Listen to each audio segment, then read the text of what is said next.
Well, hello, and welcome to the Brandon and Carlos Show, where we challenge you to think freely and for yourself. I'm here with my co-host, Carlos. Yeah, what's up, everybody? Today, our guest is Elder Lindsey Williams. Yeah. He comes to us from New York, New York. New York, New York. He is a gospel artist. The name of his group is called Divine Connection. Their latest work is a single called Let's Have Church. It goes. I'm talking about that junk is good. Welcome to the show, Lindsey. Hey, how y'all doing? Doing great, man. Thanks for accepting our invitation. For real, for real. No problem, man. No problem. Glad to be on. Yes, sir. All right, we're gonna go ahead and get with it. So tell us, who is Elder Lindsey Williams? Who is Elder Lindsey Williams? That's a good question. I am I'm just a saved young man. Well, I don't know if I'm young anymore. I am 41, about to be 42. Wow. But I enjoy doing the work of the Lord. I enjoy his ministry. I enjoy music. I enjoy preaching. And I'm just, trying to accomplish a few goals and do what I need to do while my time is here, Yeah. That's what's up, man. That's what's up. Go ahead, Tyler. All right. So where did you get your start? I got my musical start when I was a baby. My father pastored one of his previous pastorates was in Tucson, Arizona, actually where I was born. And my mom would sit me on the lap. She used to sit close to the front row. She's the first lady, of course. And they noticed that when the choir would sing, I would be tapping to the beat, on beat, with pencils and pens doing church. And I just was fascinated by the musicians and the instruments all the time. And by the time I became 3 or 4 years old, my dad moved to Tennessee, where he started pastoring. And that's when my musical gifts flourished. Being a drummer for the church officially at 5 years old, I had a little bitty small drum set. Only had a snare, tom-tom, and a little cymbal, but I played for the choir for like two years with that. And then the church finally bought me. Well, not the church. My godmother, she took me in as a godson. She bought me a real drum set, and I was like this little 6, 7-year-old boy on this real drum set. People couldn't really see me, but I could really play for some reason. So I had an awesome choir director. His name was Robert Elder. We had about maybe a 50-voice choir back then. We recorded records. My first live recording with the church choir was at 7 years old. And that don't mean I was great, but I played my little part, of course. And I had good leadership. I must say I had good leadership with Robert Elder being the choir director. Great choir. And I thought every choir sounded like that, but I knew it was something special about us. And then friend of mine, Elder Clesley Bryant Foster, my good friend, I call him JoJo.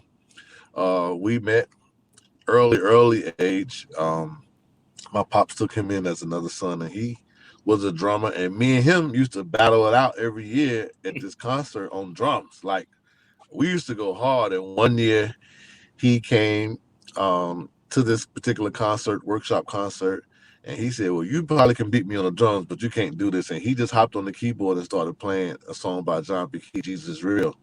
And my mouth dropped. Me and him was the same age. He's probably like 11 months older than me.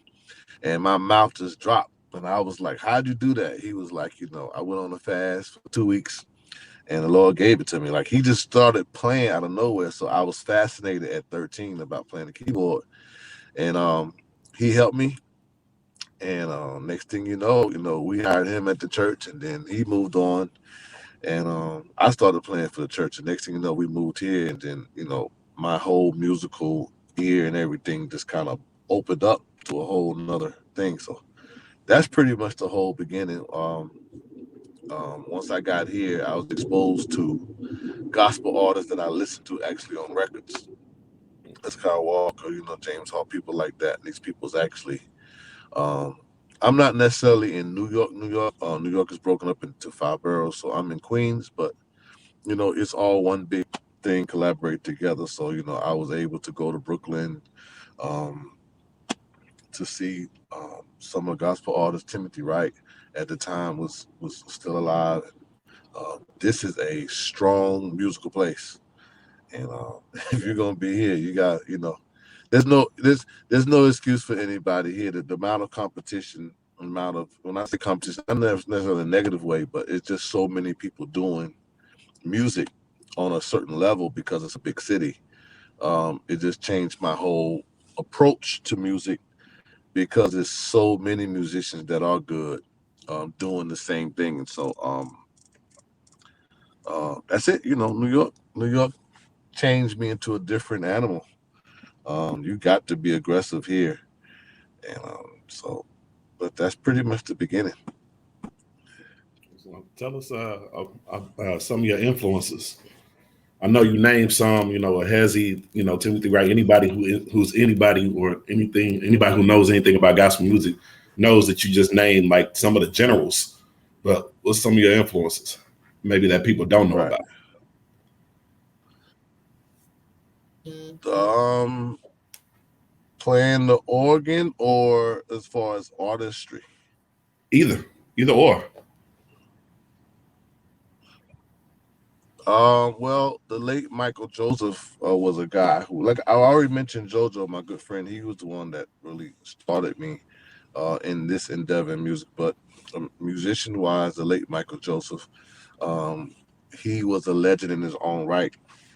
He was probably the most creative musician that was probably.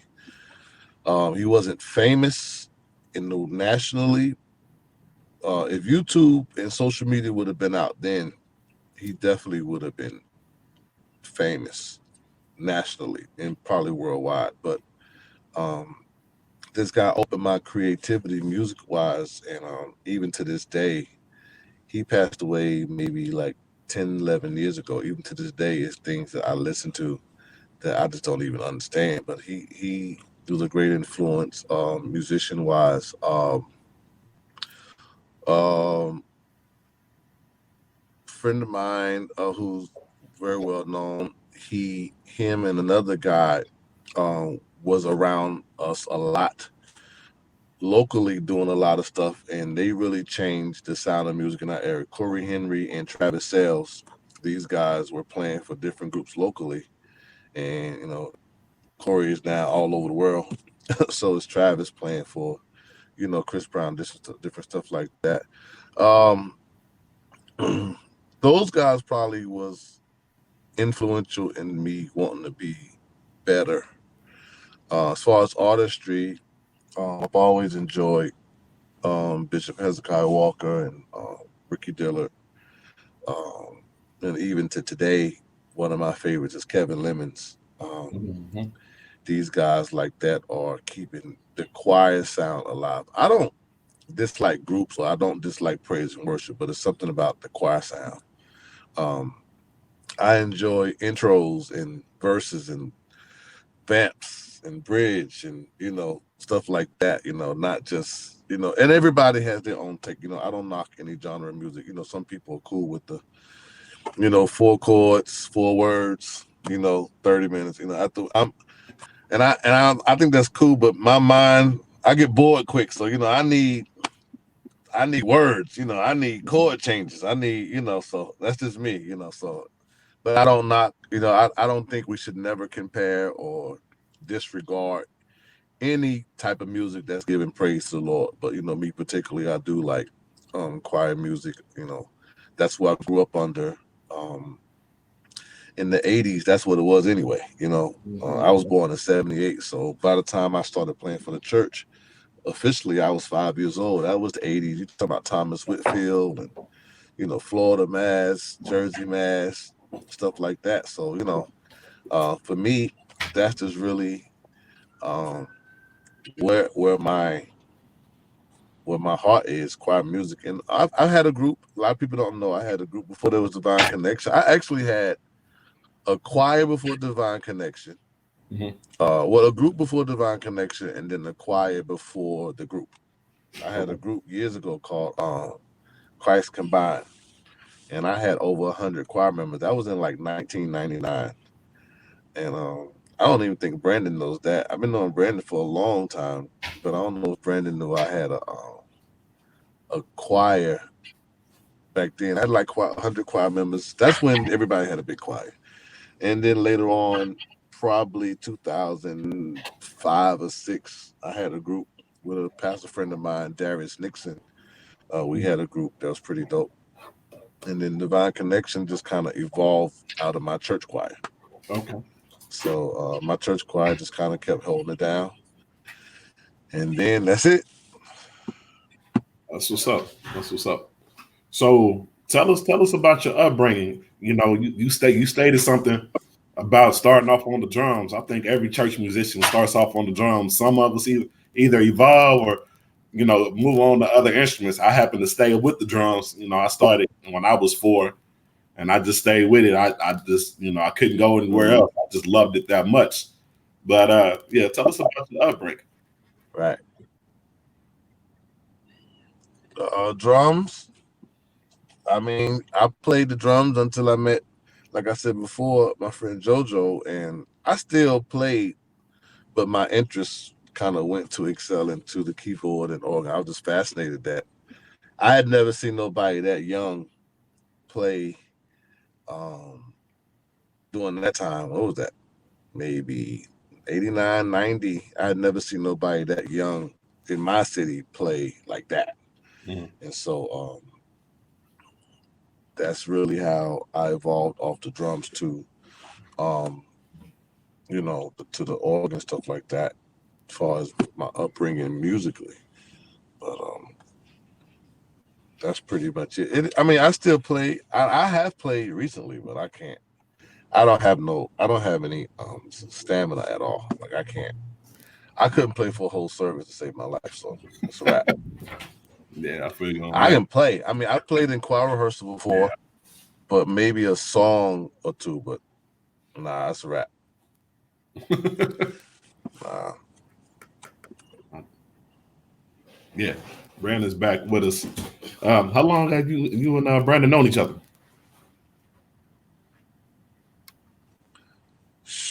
I've known Brandon. I don't know. Maybe I met you when I was still living in Tennessee or New York? You had just moved, I believe, to New York because my pastor at the time, Maddox, Dr. Maddox, he introduced me to you because I was his minister in music. And he was like, him and your daddy are real good friends. Okay. And he was like, I want you to meet him because he kind of wanted you to mentor me. Yeah. And we came up there, I believe. So that was probably like 90. Yeah, it was a long time ago. Because remember when I was probably like 97, 98. Yeah, man. And I've been with Lindsey and I I change numbers so often. But I always get in contact with him and let him know if I move to a different city or something like that, and we'll chop it up. But Lindsey is a good friend of mine. Matter of fact, I respect him a lot. He has affected me musically, not necessarily from the standpoint of playing, because it's not all about playing. Mentorship comes in so many different forms, but he's taught me how to be a leader. That's the main thing, because I'm just a country boy and I can't play like Lindsey got that Butch Hayward type sound. But we had Lindsey. I wish I did. But listen, Lindsey used to have something called what was the name of the workshop thing you used to do? Rock Solid. We still do it. Rock Solid, yeah, we still do it. Rock Solid, we brought Rock Solid. I'm gonna let him tell it because it's his thing. But we brought Rock Solid down. Remember, Craig Wiggins was with you. Justin. Yeah. What was Justin's name? The drummer for Hezzy. Yeah. And both of those guys are dead now. Rest in peace. Yeah, so it is. Yeah, I brought a portion of Rock Solid music down to Tennessee. We wanted to implement the whole thing, but we was trying to just introduce it. It's so funny when y'all guys say Hezzy. That is the funniest thing to me. But those two guys were a part of Blood Fellowship Ministries with Bishop Walker, and there was key elements to that ministry, and they are both. Now that you said it, yeah, they are both passed away, and Rock Solid really was formed because I live in a community called Rockaway, and when I first did Rock Solid, I was just trying to bring my community together and do a workshop because I knew so many at that time. I had met so many influential people in the industry, and I was just trying to better my community as a whole. So we did a workshop at the church, and that particular year, Bishop Hezekiah Walker and I think Natalie Wilson was our guest clinicians. Mm-hmm. And we had, it was probably maybe 100 people to register. It was really good, a lot of information. And then we had other people come through and teach songs, stuff like that. So it just kind of evolved, and it was such a great success. It kind of evolved out of a Rockaway thing. I live in Far Rockaway, New York, which is a part of Queens. But it kind of evolved out of a Rockaway thing to a thing, period. And we started traveling. We went to Tennessee. We've been in Knoxville. We've been in Chattanooga. We've been to Ohio. Yeah, we did that. We did Texas. We did several states. We did had a good. That was when the economy was a little bit different, and it was a little easier to move a little bit then. And then that was during a time where workshops were more receptive. We live in an age now, people don't really think they need that much help like that. So YouTube and other things have kind of taken over instructions. People are kind of progressing without the whole. You don't really hear about a lot of workshops anymore like that. I mean, you still have your standards like gospel music workshop, but there used to be a time where people was calling in guest clinicians all the time to empower and stuff like that. But now it's a little different. And so we came up with Rock Solid because Craig, of course, had to work with many different professional gospel artists and secular artists. I myself have too, and me and Craig kind of came up with this together because some churches wasn't able to afford to bring in a top major artist. Mm-hmm. So what we did was, although we wasn't famous ourselves, we would come in and work with a particular group, church group or community or churches that came together. We would come in and pretty much work them to be more professional and more better at what they do. And it really jumped off because Craig was popular enough and talented enough to kind of be that symbol of a superstar, if you will. He was Love Fellowship's minister music, choir director. He led the song I Got a Reason when Bishop Walker recorded it again with the church choir. So he was a familiar voice, although he never was able to record his own personal music. He was enough of an artist within his right, with his own right, to kind of suffice for, we can't get this one and that one. Let's get Rock Solid in. And I had the band together. He did the vocals. And by the time we left that workshop, people felt like they just was professional themselves. So, it was working, And then after a while, like I said, my church choir really involved. And once Divine Connection came into play and the economy changed, Rock Solid really wasn't, we didn't do. And then Craig, he started doing more touring with his own thing. I started doing more stuff ministry. Well, I started preaching not too long after that, I believe. And then things just kind of changed. But so I still have the company. I still got a squad. I still got guys I work with now. So we've done a workshop recently. We've been in all over New York, state of New York, Albany. We still have a page. As a matter of fact, if you go on Facebook, you'll see Rock Solid Music. Rock Solid Music Workshop is actually the page name. And so you see pictures. Craig is on there. Different artists is on there. That we've been with different places. You see pictures and you see apparel that we have and footage and videos. And so yeah, man. So it's still a thing. We don't do it as much, but it's still a thing. I hear you.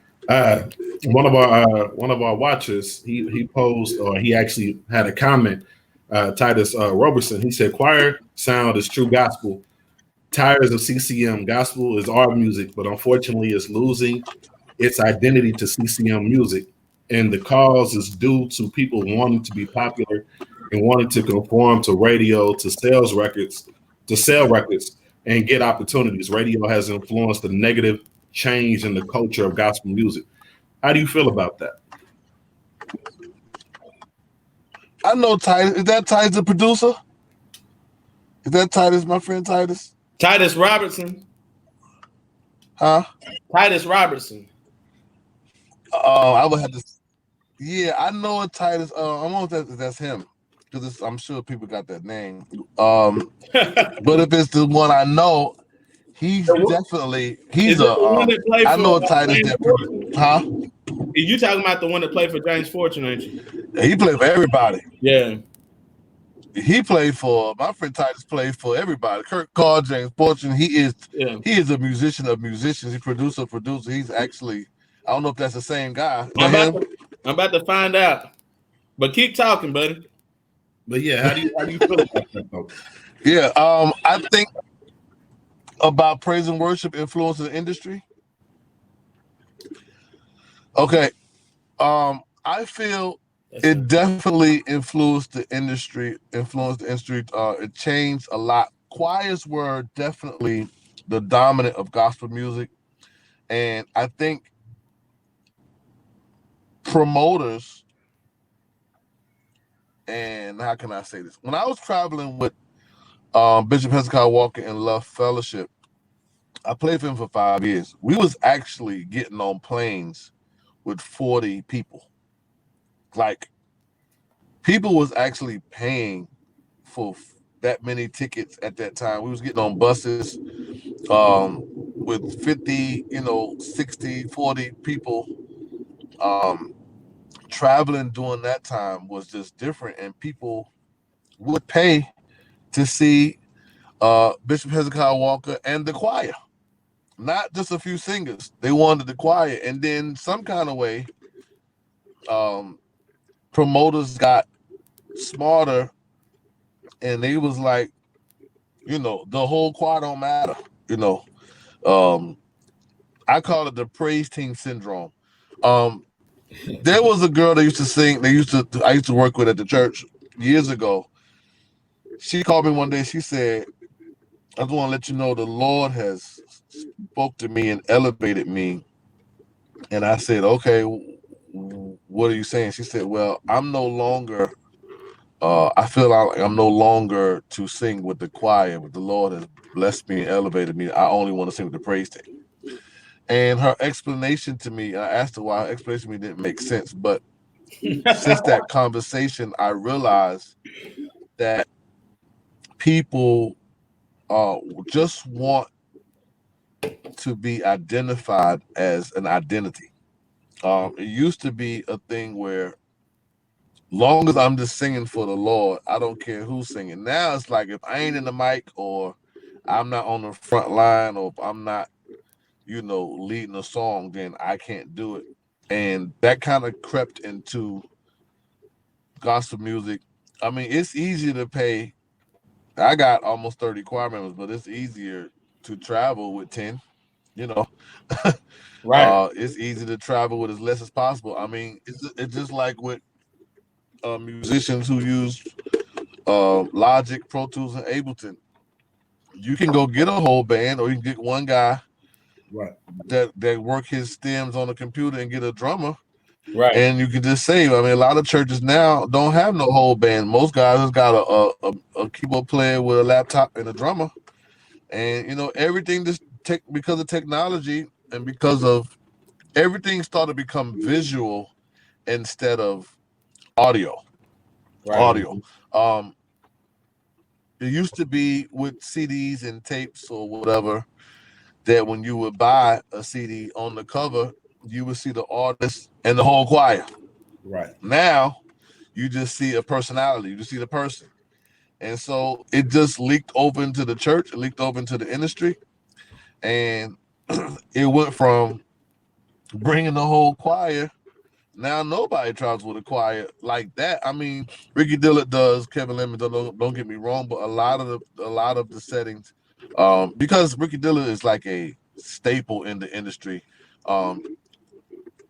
Definitely you want to see the whole choir. Even with Love Fellowship, you want to see the whole choir, but some promoters and some people just don't have the money to fly that many people in or bring in a bus for that many choir members. So sometimes you will see some of these artists who have big choirs, you see them on stage with a group of singers.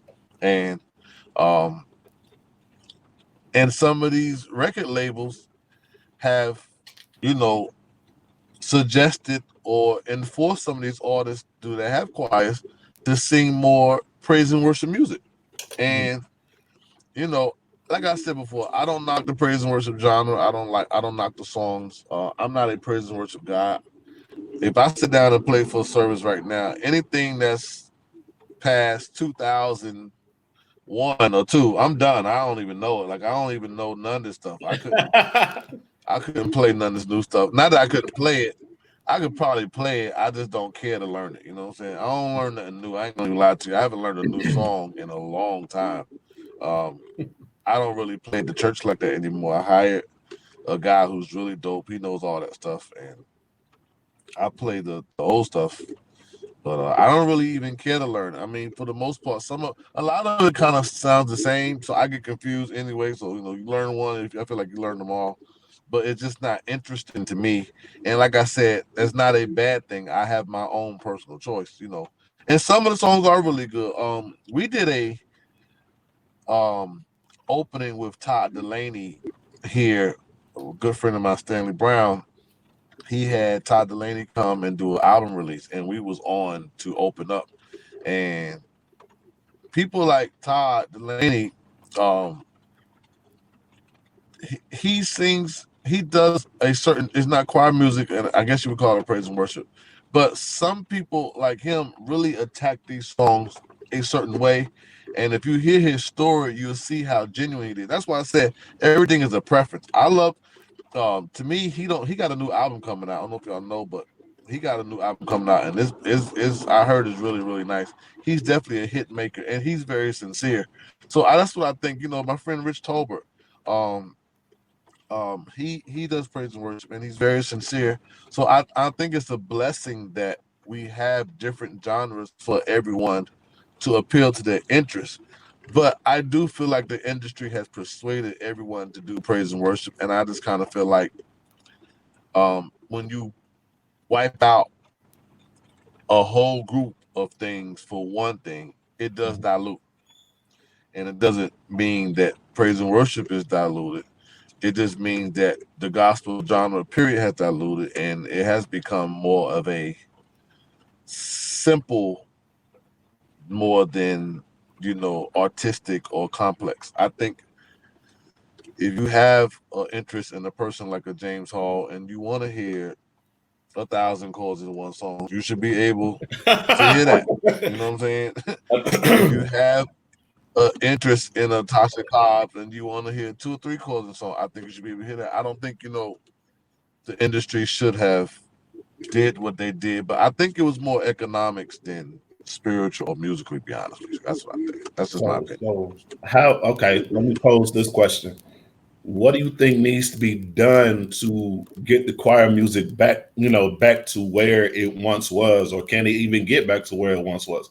I know people are starting to gravitate toward it more. I'm from Indianapolis, and they're trying to wake up, that sound again, with some of the choirs that's coming out of there right now. But how do you feel like we can get that back on course, or can we? I don't think it never left. I think the industry doesn't persuade what the sanctuary does. I think it has an influence, but I don't think it has fully persuaded. Most of these churches can't sing or play half the stuff that's being produced by the industry anyway. Even if it is simple, it's not the same. Most churches still have a choir. Most standard churches, most traditional churches, maybe some of your newer churches that are opening up have a praise team, and they're kind of duplicating the top 10.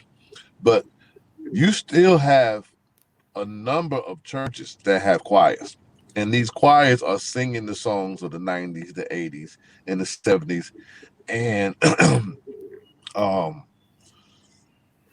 Bishop Walker has made it through the times. Ricky Dillard, these are not new artists. These guys have been in the game for 30 years. Yeah. They're still there. Timothy Wright has passed away, but his son Davy Wright is still carrying the torch with New York Fellowship. Choir music. I mean, you got Kevin Lemons now. You got Vincent Bohannon. You got Patrick Riddick. You got choirs. Dexter Williams. You got Malcolm Williams. You got, I mean, the list goes on and on. You still got choirs. And if you go to GMWA every year, there's still chapter choirs in every city that most people never heard. So I don't think it went anywhere. I think the industry and the commercialism and maybe the Grammys and the Stellas have maybe put highlights on it with the lights, smoke, and cameras and action and all that. But y'all church got a choir, you know what I'm saying? And I'm sure that if we testify, most churches still have a choir and they do choir music. My church has a senior choir, we got a young adult choir, we got a children's choir, and it hasn't went anywhere. I just think that economically is not always feasible, for people to travel with big choirs. But I think choir music is still very essential to what we're doing, regardless if the industry pushes it or not. Tell us about some of your overseas work. You went out of the country a few times, I remember. Yeah, I've been out of the country on tour with several gospel groups. Craig Wiggins, in particular, as we mentioned earlier, I toured with his gospel group that he had, and another guy, Greg Kelly, had a gospel group, Gospel New York, the very best of black gospel, something like that. Did that, and then I've been out of the country, of course, like I mentioned before, with Bishop Hezekiah Walker.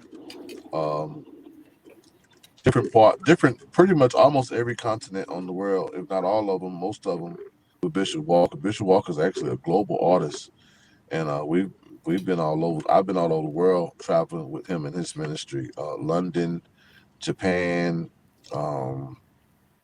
Jamaica Islands. We've been different places, and then with the tours I was doing, I was all over Europe and stuff like that. So, been a lot of places, not as my own artist, but working with other artists. Yeah, because I remember I used to try to reach you, and your phone wouldn't work because you was out of the country. That was back when them phones wouldn't work out of the country. Yeah. Yeah. All right. So yeah. Let's talk about the coronavirus. I wanted to kind of talk about your music first, because these last few months have been kind of depressing. And I wanted to give our viewers and our listening audience something positive. We're going to talk about the coronavirus, right? And but I want you to go ahead and prepare your thoughts for that. While I say this, Lindsey Williams, and I'm sorry, I mean no disrespect. This is my god brother, so I call him Lindsey, but he is a preacher.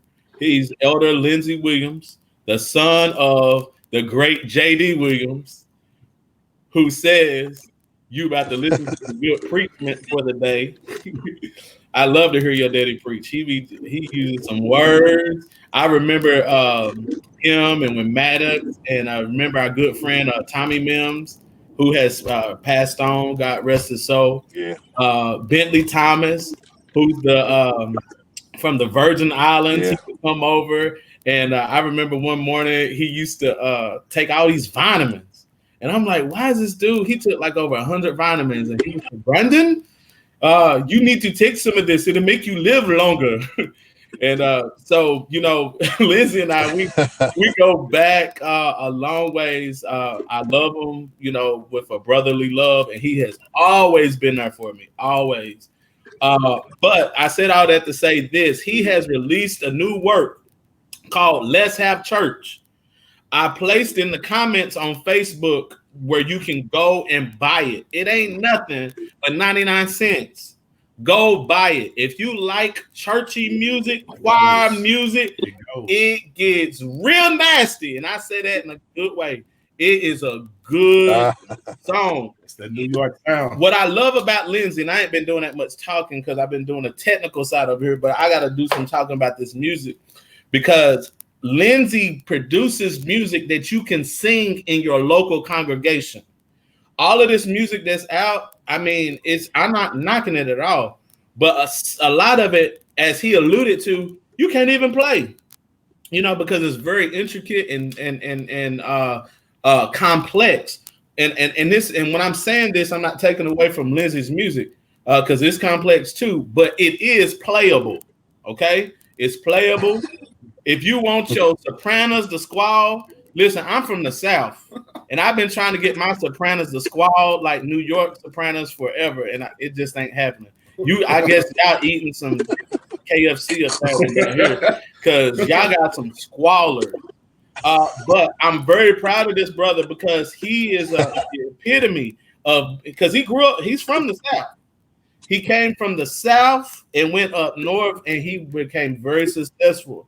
But go by that ain't the only music that he has. I know I keep saying ain't. I got a degree and I'm up here saying ain't, but it's just friends. But he has other music out as well. He has another single called I Belong to God. It's a real hot track. Go to his I Belong to You. Yeah, thank you. I Belong to You. My bad.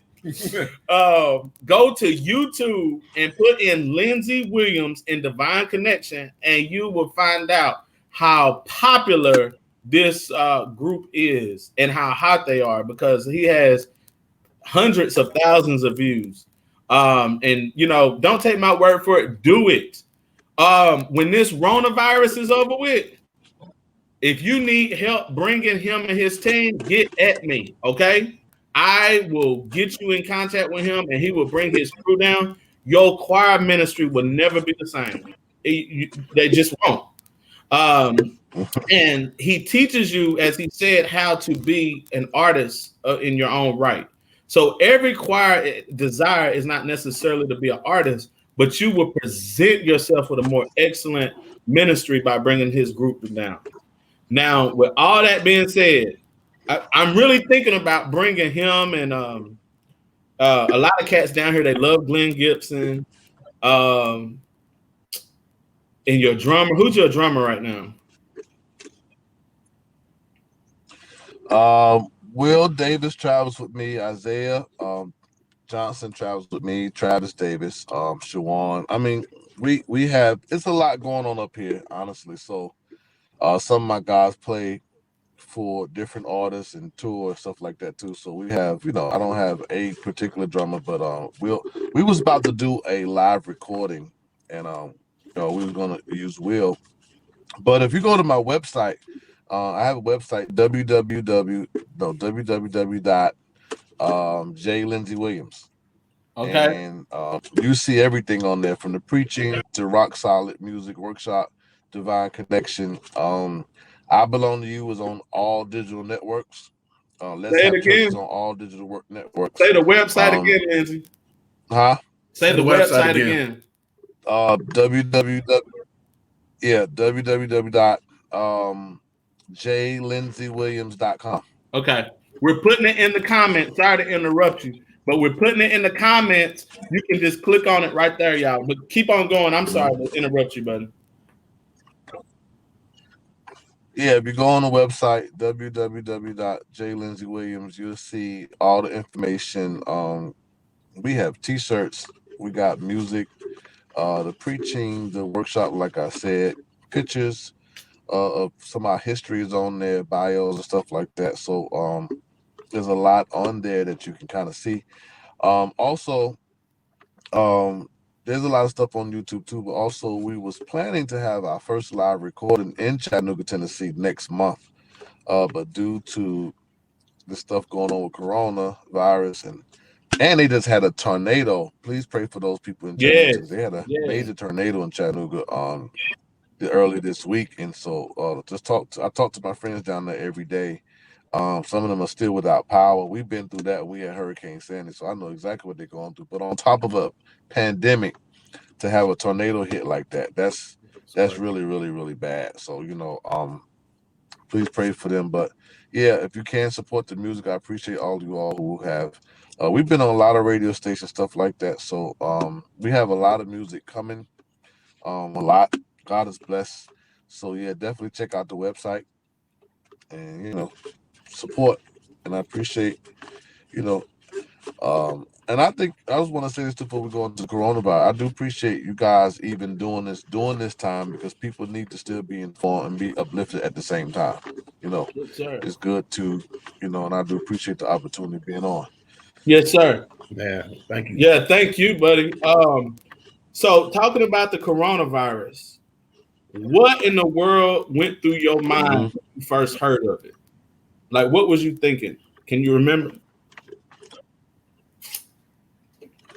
To be honest with you, I'm so this may not be good, but I'm so driven on what I need to do. Anything that comes my way that poses a threat to what I'm doing, I don't really pay it no mind.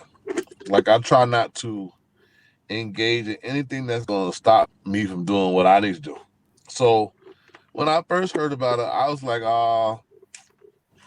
it ain't nothing. They just trying to, because there's a post, I don't know if y'all saw it, but since 2000, it's always been something. I think at one time they were talking about the now flu thing that was traveling by bees or flies or something. We had, what else? We had Ebola. Yeah. We had swine flu. You name it. Like every 2 years is swine flu. Every 2 years it's been something. So in my mind, I'm like, oh, this is just another, thing to kind of, distract us yet again. So, I got my recording coming up. I got this, that coming up. I got revivals coming up. I'm supposed to preach. I got this and that. So I'm like, long it ain't gonna stop nothing I'm doing. And then my next thing was, I don't know nobody who's passed away from it. It can't be that serious. Right. And then, like, within a matter of days, people up here started dropping like flies, because March is a heavy month for can you hear me? I think the screen froze up. Yeah, okay. No, you're fine. I'm just switching the camera view around. Okay. March is a heavy month for church. Church of God in Christ have their workers meeting during the month of March. A lot of Baptist people have their beginning of the year conferences, certain things with the association stuff. Even in the Pentecostal church, a lot of people start doing stuff in March, because a lot of people take breaks after Christmas, let January go by, and they start planning February. And March is a heavy month. So during this time where people started going to church kind of heavily is when the virus started spreading. And to be honest with you, man, it just started hitting up, because in New York, everything is crowded. A lot of people on top of each other. Buildings are right next to each other.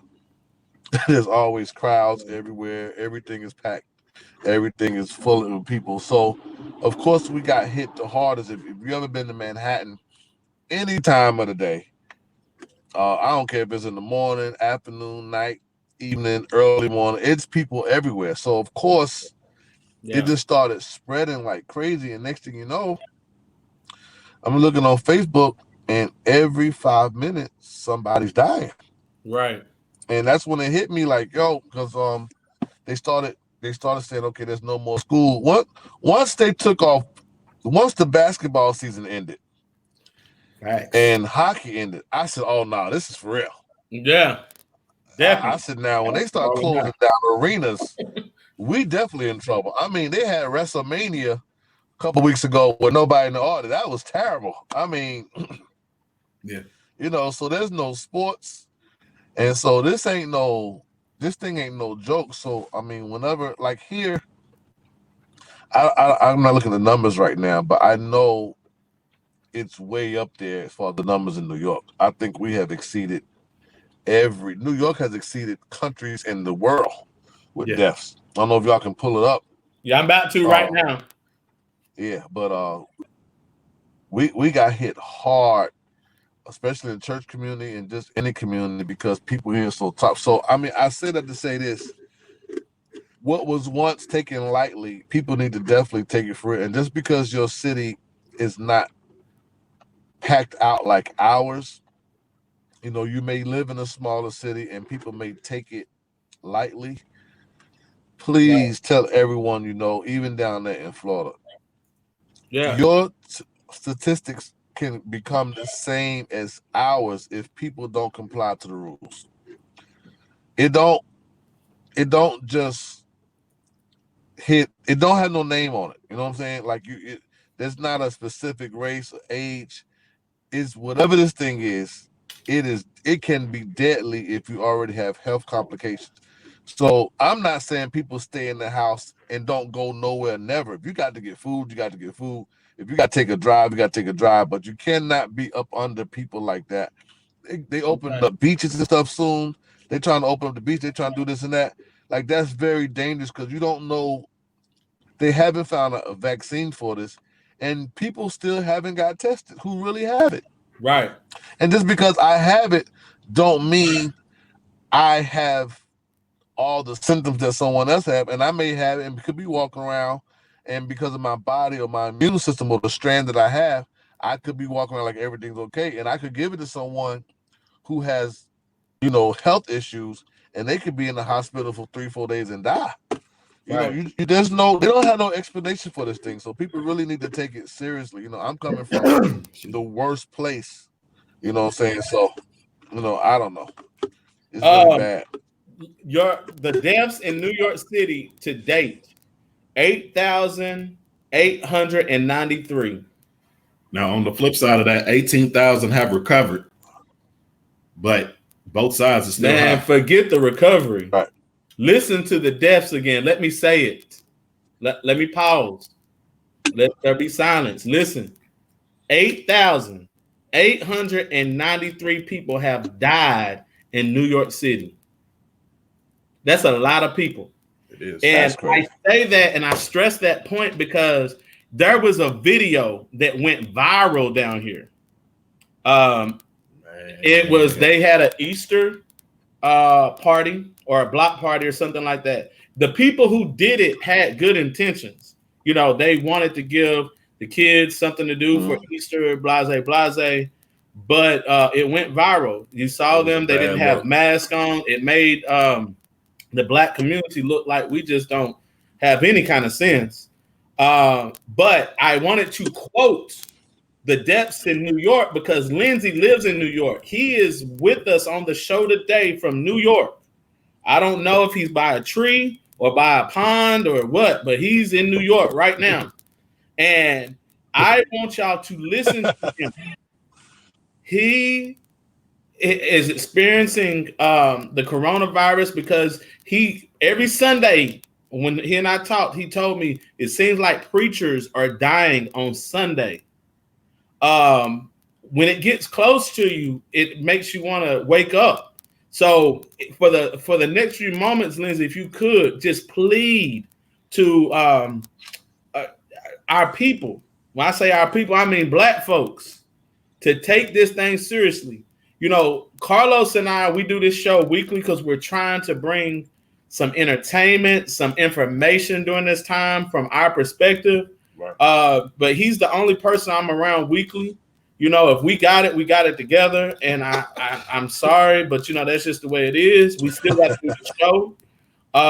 But please give a plea for us, Elder Williams. I say this. I thought the death toll was actually higher than that.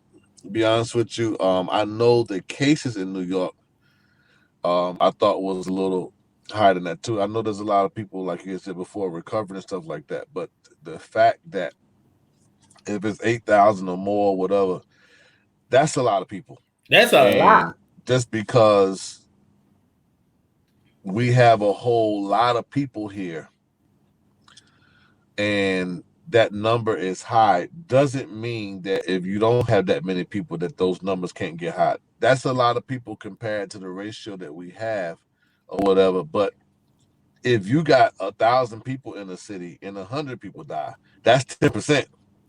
You know what I'm saying? So, it 10 people may not be compared to 8,000, but 10 people is a lot of people that don't have to die if people follow the rules. Right. Whether it's 10, whether it's 20, and we have lost a lot of people, man. And it ain't so much that some of these people wasn't complying to the rules. Sometimes it ain't you. Sometimes it's other people, and you just got to be careful where you go. And I definitely would, if I could send a message out to those in Florida and surrounding areas who may not gotten hit as hard as us, don't be one of the ones that's going to the funeral home with someone that didn't, don't put your family through that. There's a lot of people here that's going to funerals, and we can't even have full funerals. There's churches that's losing pastors daily. I mean, when we go back to church, there's about 50 churches up here that won't have a pastor. And you can't have a proper funeral for your loved one. It's only 10 people that could be in a funeral home. You can't, it's a lot on top of a lot. And I guess people don't really, some of us, and then Black people, I don't know if y'all have know about this, but Diddy did a show on YouTube called Revolt. Yeah. And I don't know if y'all saw, but I saw some of it. But the numbers in every state, whatever percentage the numbers is, the highest percentage of those numbers is Black people. Yeah. And we the ones ain't listening. The corona virus is not a racist virus, but we are the ones outside partying. We the ones still trying to have church, and we getting hit the hardest with this thing because everybody's not listening until a whole segment of their family or community pass. Then everybody, so that's what I'm saying. Don't wait till that happens. Follow the rules. I know it ain't easy. I'm in my car right now because I'm about to head out get some food. I got to eat, but I'm going back in the house after that. I ain't gonna be, and then I got, so people know, they may say, well, where his mask at? When I get out the car, I got my mask right here. Yeah. And if you don't have a mask, you can use a do-rag, put that over your face, do something. Just be safe. You know what I'm saying? You don't have to, walk around with a mask, but cover your face up. Get a scarf. Wrap your whole face up if you need to. I mean, just do something if you got to be out, and then go back inside and stay inside as much as you possibly can. But it is deadly, and Black people aren't exempt, and church people ain't exempt. Even in the Bible, when the death angel came for the last plague, to kill off the firstborn, if you didn't put that blood over your doorpost, you was about to get hit. Yeah. It ain't no exemption. So we have to be very careful and prayerful, man. And if people that's said, "Oh, it ain't nothing," it will be something. When you, it's a lot of sad stories out there. So Right. definitely people need to comply. And I don't know about the beaches open up. I know they want to make money at the beach, but that's crazy. How has the virus affected you and your family?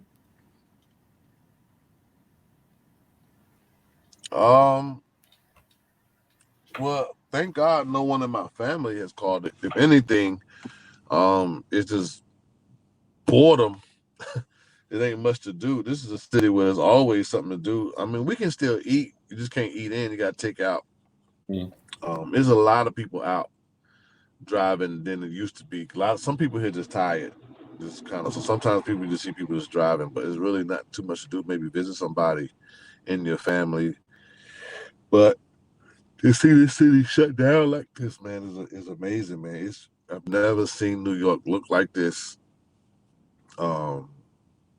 There's usually people everywhere, malls, Manhattan, parks.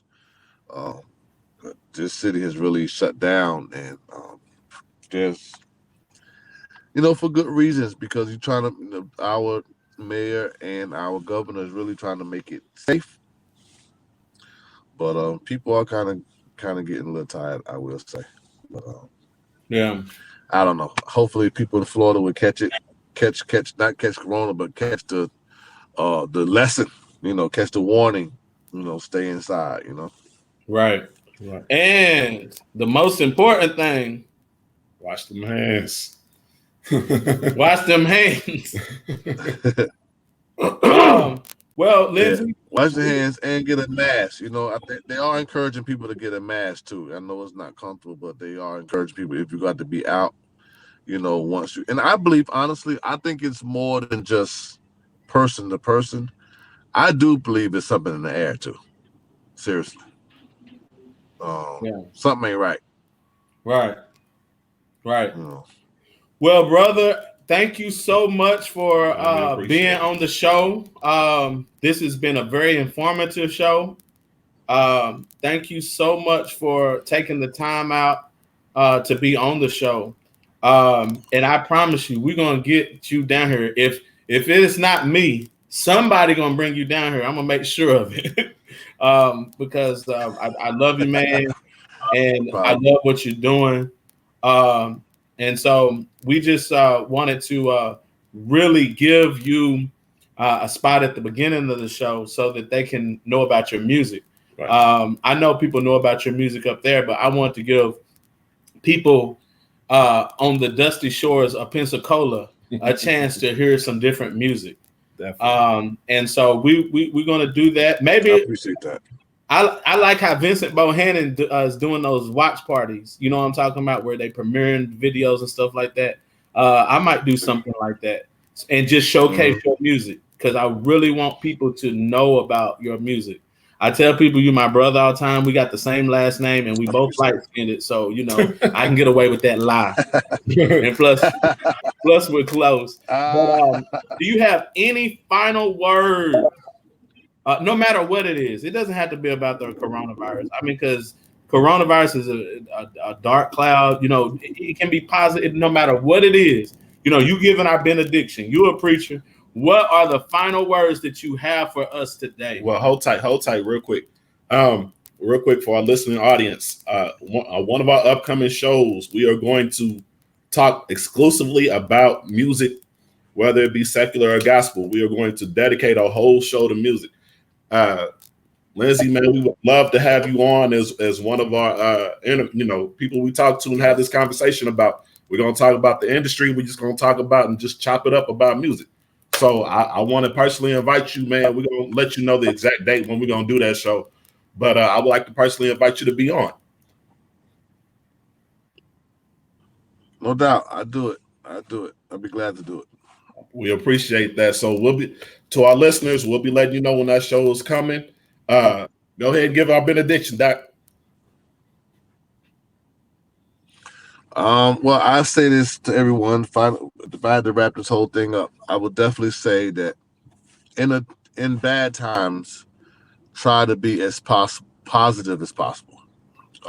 This should show us a lot. Things that were minute. Anybody that got beef, anybody got issues with someone that's minute, somebody stepped on your toe in 1996, it's time to let it go. This is the time to try to rekindle relationships with families. This is a time to for the Christians, this is a time to diligently, faithfully work in your church ministry when we get back in. I think people should use this time as self-evaluation, self-reevaluation rather, and just kind of take a day by day to, I would say, to be. This is a good time for us to sit at home and think about what we can do when we get back to make a change. It definitely shouldn't be business as usual. I mean, and I appreciate you guys for going strong doing this, because a lot of people have kind of slacked in this time, but you guys are working, you out there, and you still trying to get people informed, and that's really what it's all about. When this is over, I encourage people. The world today is divided because people just don't listen to each other. You know, if we would learn to stop responding in action or to react instead of responding to understand, there's a difference. If you're just talking your point of view and I'm talking my point of view, there's no understanding. It's just a battle of words. And in this season, I really pray that people learn to, even if you don't agree with me, try to understand what I'm saying. Shut up and let me talk. You know, and if you don't agree with what I'm saying, at least understand what I'm saying, because you may even agree if you understand it. You ain't gonna never agree if you just replying. Right. You know what I'm saying? So I've been trying to spread, even to my choir members, you know, I got to Zoom with them pretty soon. And we got some, you know, my choir ain't perfect. We just like everybody else. We got some people that got some issues. Yeah. But some stuff just ain't worth it, man. People are dying. I think God has given us a restart. If we make it, if this ain't the end of the world, if this thing does pass, it could be looked upon as a restart. You know what I'm saying? So some things you wronged anybody. So, you know, I just think we can make the world a better place now. And, you know, things like that. But if I had to, if that was the final say, I guess that's what I would leave people with. You know, try to be positive. I do appreciate you guys promoting the music, what I do. I'm looking forward to coming down there. Brandon been trying to book me and my group for 10 years, but I believe it's gonna happen after Corona. I think we're gonna finally get it done. Yeah. Brandon been trying to get me to Tennessee, to South Carolina, wherever he done moved to. Everywhere he go, he tried to get me. I ain't got there yet, but I know it's gonna happen because he's been trying. So we're gonna have it. Yes, sir. Well, that wraps it up for the Brandon and Carlos show. Thank you all for listening and watching. We're not going to do an audio podcast today. We're just going to allow this to be our show for today. We're going to take a break from that. But please share this video. It's recorded, so you can always come back to the page. Share it. We appreciate it. We are trying our best to do some things to bring awareness to our people and to the world. We're going to do all kind of stuff. We're going to talk about technology. We're going to talk about these new iPhones and, you know, coach cases and iPads. And we also going to talk about societal issues, you know, social injustices. You know, we're going to talk about current events. We're going to talk about the music industry, all kind of things. So please share. Our podcast is available all over the world. We are on all major distribution platforms. You can just Google us. I remember there was a time where I used to lie and say, just Google me and wouldn't nothing pop up, but Facebook. But now, baby, you can Google the Brandon and Carlos show and find out we all over the world. We got people listening from the Netherlands, right? So that is it for today. We also pop in from time to time and do the Brandon and Carlos show behind the scenes live. And basically, that's just Carlos and I, you know, going out and just acting a plum fool together. It's very entertaining. So please go like the page. I don't know how you're viewing, but however you are viewing, go to the page, the Brandon and Carlos show. Hit that like button, and you will also hit follow. We have a YouTube channel, the Brandon and Carlos show. You're going to get tired of the Brandon and Carlos show. Nice. We're going to have merchandise, coffee mugs, pens, baby diapers. We're probably not baby diapers, but we're going to have everything. But that wraps it up for the Brandon and Carlos show. Again, my brother, thank you, Elder Lindsey Williams. Hey, go check out his single. Go check out his single. Let's have church. Check out his website, www.jlindsey. Both of them. Both of them. Yes, sir. And remember, wash them hands. We out.